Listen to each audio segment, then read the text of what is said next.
had worn his only good shirt that morning, carefully ironing out every crease like he was smoothing out his worries. It was his third week searching for a job, and rejection had started to feel like a familiar shadow walking beside him. When he arrived at the tall office building of Nexus Group of Company, his heart sank. The receptionist barely looked at him before saying, "Drop your CV online." It was the same response he had heard everywhere. As he turned to leave, he noticed the security guard by the gate, an older man with tired eyes, quietly standing in the heat. Daniel paused. Something in him refused to walk away without acknowledging him. "Good afternoon, sir," Daniel said, offering a small smile. The guard looked surprised. "Good afternoon," he replied, his voice soft. Daniel reached into his bag and brought out a bottle of water. "It is hot today. Please take this." The man hesitated, then accepted it with gratitude and showed it in his eyes more than his words. They spoke briefly about the weather, about life, about how hard things could get.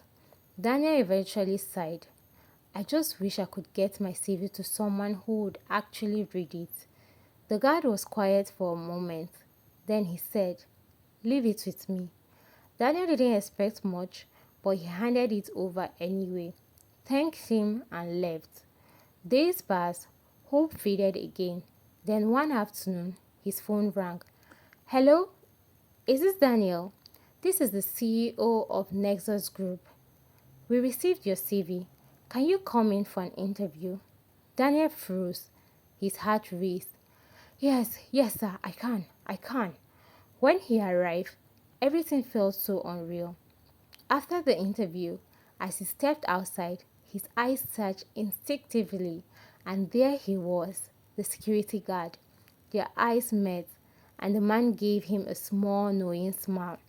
Daniel felt his chest tighten with emotion. In a world that had shut so many doors in his face, kindness had quietly opened one. And in that moment, he understood no act of kindness is ever too small. Sometimes it's just the very thing that changes your life. Thank you guys if you listen to the end. Please don't forget to like, subscribe, and share. Share with your loved ones so that we can keep enjoying more of these amazing stories. Bye. See you guys next time.